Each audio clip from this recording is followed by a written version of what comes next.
आइए श्री कृष्ण भगवान का नाम लेके गीता जी के 4थे अध्याय को हम सुनते हैं आज। ज्ञान कर्म संन्यास योग, ज्ञान का योग और कर्म का अनुशासन। 4थे अध्याय में श्री कृष्ण भगवान अर्जुन को दिए जा रहे दिव्य ज्ञान के आदिकालीन उद्गम को प्रकट करते हुए उसमें उसके विश्वास को पुष्ट करते हैं।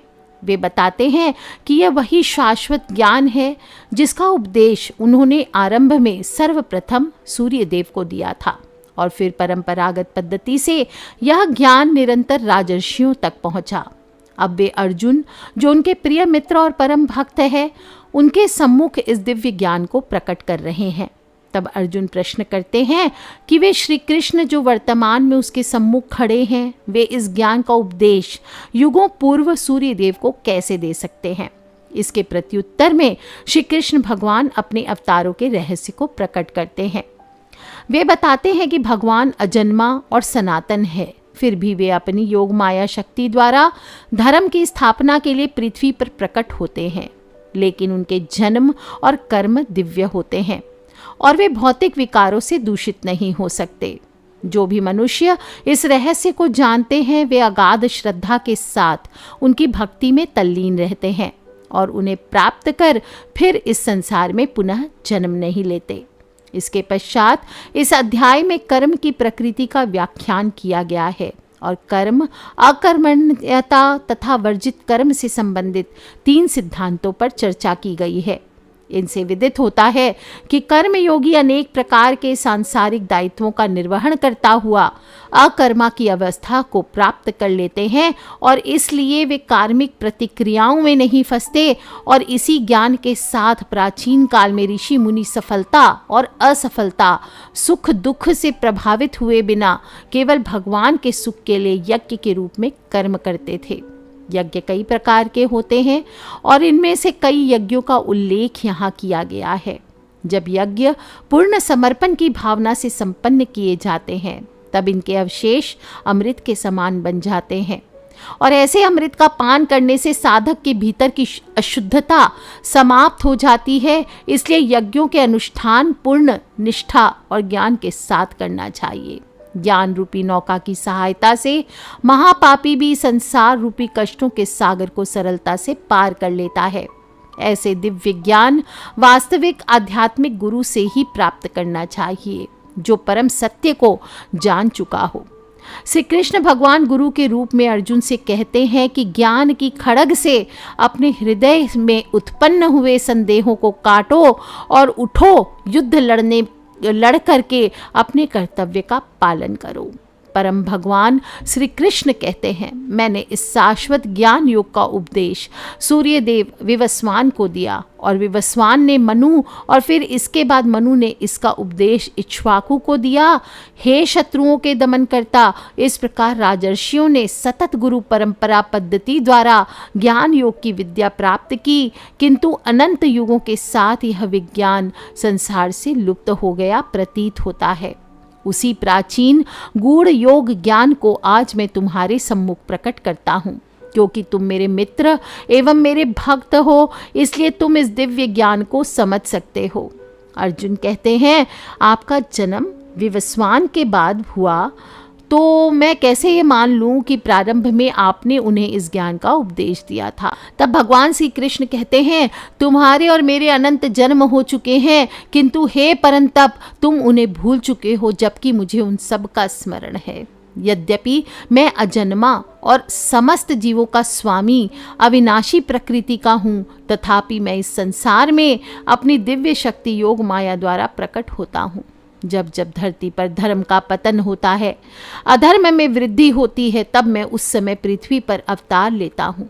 भक्तों का उद्धार और दुष्टों का विनाश करने और धर्म की मर्यादा पुनः स्थापित करने के लिए मैं प्रत्येक युग में प्रकट होता हूँ। हे अर्जुन, जो मेरे जन्म एवं कर्मों की दिव्य प्रकृति को जानते हैं, वे शरीर छोड़ने पर संसार में पुनः जन्म नहीं लेते, अपितु मेरे नित्य धाम को प्रकट करते हैं।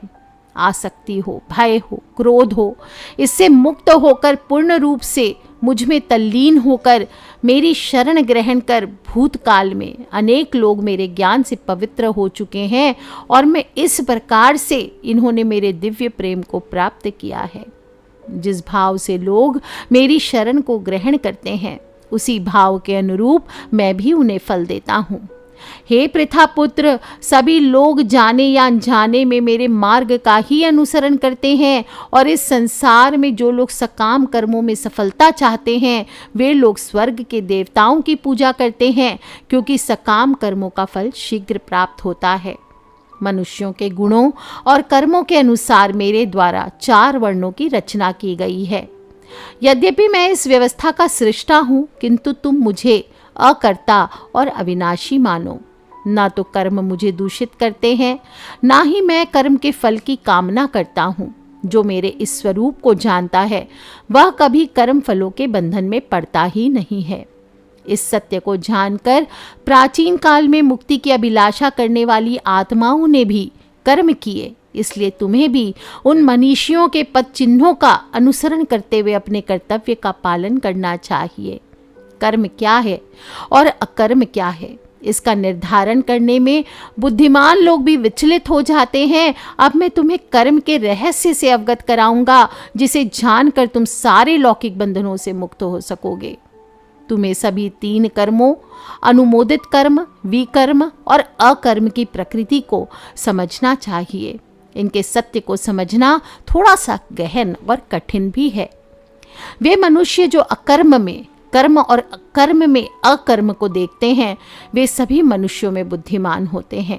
सभी प्रकार के कर्मों में प्रवृत्त रहकर भी वे योगी कहलाते हैं और अपने सभी कर्मों में पारंगत होते हैं। और जिन मनुष्यों के समस्त कर्म सांसारिक सुखों की कामना से रहित हैं तथा जिन्होंने अपने कर्म फलों को दिव्य ज्ञान की अग्नि में भस्म कर दिया है, उन्हें आत्मज्ञानी संत बुद्धिमान कहते हैं। अपने कर्मों के फलों की आसक्ति को त्याग कर ऐसे ज्ञानी जन सदा संतुष्ट रहते हैं और बाह्य आश्रयों पर निर्भर नहीं होते। कर्मों में संलग्न रहने पर भी वे वास्तव में कोई कर्म नहीं करते। ऐसे ज्ञानी जन फल की आकांक्षाओं और स्वामित्व की भावना से मुक्त होकर अपने मन और बुद्धि को संयमित रखते हैं और शरीर से कर्म करते हुए भी कोई पाप अर्जित नहीं करते। वे जो अपने आप स्वतः प्राप्त हो जाएं, उसमें संतुष्ट रहते हैं। ईर्ष्या और द्वैत भाव से मुक्त रहते हैं। वे सफलता और असफलता दोनों में संतुलित रहते हैं। वे सभी प्रकार के कार्य करते हुए कर्म के बंधन में नहीं पड़ते।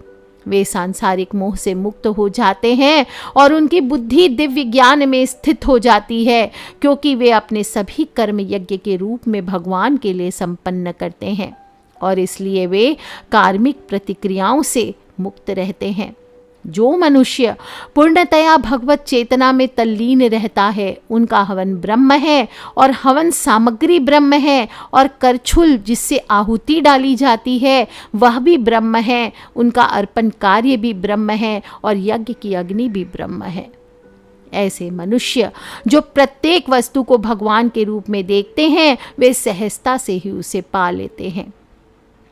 कुछ योगी संसारिक पदार्थों की आहुति देते हुए यज्ञ द्वारा देवताओं की पूजा करते हैं। अन्य लोग जो वास्तव में आराधना करते हैं, वे परम सत्य ब्रह्म रूपी अग्नि में आत्मा आहुति देते हैं। कुछ योगी जन श्रवण आदि क्रियाओं और अन्य इंद्रियों को संयम रूपी यज्ञ की अग्नि में स्वाहा कर देते हैं, और जबकि कुछ अन्य शब्द आदि क्रियाओं और इंद्रियों के अन्य विषयों को इंद्रियों के अग्नि रूपी यज्ञ में फेंट चढ़ा देते हैं।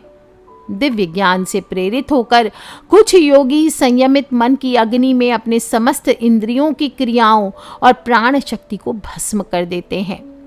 कुछ लोग यज्ञ के रूप में अपनी संपत्ति को अर्पित करते हैं। कुछ अन्य लोग जो यज्ञ के रूप में कठोर तपस्या करते हैं, और कुछ योग यज्ञ के रूप में अष्टांग योग का अभ्यास करते हैं, और जबकि अन्य लोग यज्ञ के रूप में वैदिक ग्रंथों का अध्ययन और ज्ञान पोषित करते हैं, जबकि कुछ कठोर प्रतिज्ञाएं करते हैं। कुछ अन्य लोग भी हैं जो बाहर छोड़े जाने वाली श्वास को अंदर भरी जाने वाली श्वास में, जबकि अन्य लोग अंदर भरी जाने वाली श्वास को बाहरी श्वास में रोककर यज्ञ के रूप में अर्पित करते हैं। कुछ प्राणायाम की कठिन क्रियाओं द्वारा भीतरी और बाहरी श्वासों को रोककर प्राणवायु को नियंत्रित कर उसमें पूरी तरह से आत्मसात हो जाते हैं। कुछ योगी जन अल्प भोजन कर श्वासों को यज्ञ के रूप में प्राण शक्ति में अर्पित कर देते हैं और सभी प्रकार के यज्ञों को संपन्न करने के परिणाम स्वरूप योग साधक अपनी अशुद्धता को शुद्ध कर लेते हैं।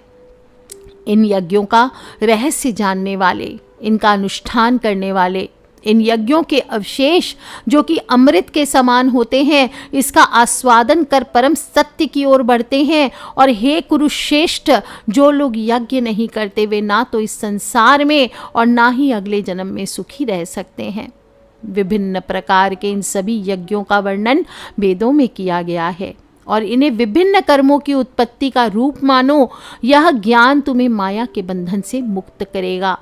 हे शत्रुओं के दमनकर्ता, ज्ञान युक्त होकर किया गया यज्ञ किसी प्रकार के भौतिक या द्रव्य यज्ञ से श्रेष्ठ कहलाता है। हे पार्थ, अंततः सभी यज्ञों की पराकाष्ठा दिव्य ज्ञान में होती है और आध्यात्मिक गुरु के पास जाकर सत्य को जानो। विनम्र होकर उनसे ज्ञान प्राप्त करने की जिज्ञासा को प्रकट करते हुए ज्ञान को प्राप्त करो, उनकी सेवा करो। ऐसे सिद्ध संत तुम्हें दिव्य ज्ञान प्रदान कर सकता है, क्योंकि वह परम सत्य की अनुभूति कर चुका है। इस मार्ग का अनुसरण कर और गुरु से ज्ञान अवस्था प्राप्त करने पर हे अर्जुन, तुम कभी मोह में नहीं पड़ोगे, क्योंकि इस ज्ञान के प्रकाश में तुम यह देख सकोगे कि सभी जीव परमात्मा का अंश है और वे सब मुझ में स्थित है। जिन्हें समस्त पापों का महापापी समझा जाता है, वे भी दिव्य ज्ञान की नौका में बैठकर संसार रूपी सागर को पार करने में समर्थ हो सकते हैं। और जिस प्रकार प्रज्वलित अग्नि लकड़ी को स्वाहा कर देती है, उसी प्रकार से हे अर्जुन, ज्ञान रूपी अग्नि भौतिक कर्मों से प्राप्त होने वाले समस्त फलों को भस्म कर देती है। इस संसार में दिव्य ज्ञान के समान कुछ भी शुद्ध नहीं है।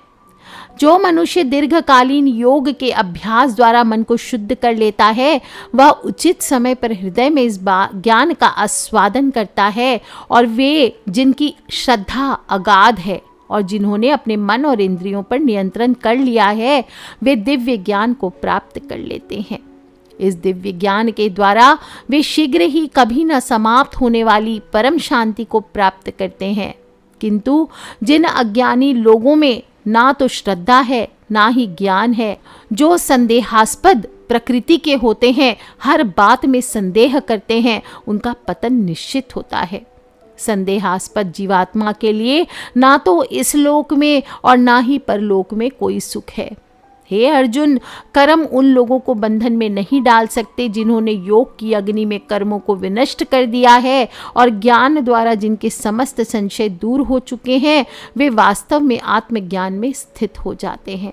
अतः तुम्हारे हृदय में अज्ञानतावश जो संदेह उत्पन्न हुआ है, उन्हें ज्ञान रूपी शस्त्र से काट दो। और हे भरतवंशी अर्जुन, स्वयं को योग में निष्ठ करो, उठो, खड़े हो जाओ और युद्ध करो। तो बोलिए श्री कृष्ण चंद्र भगवान की जय।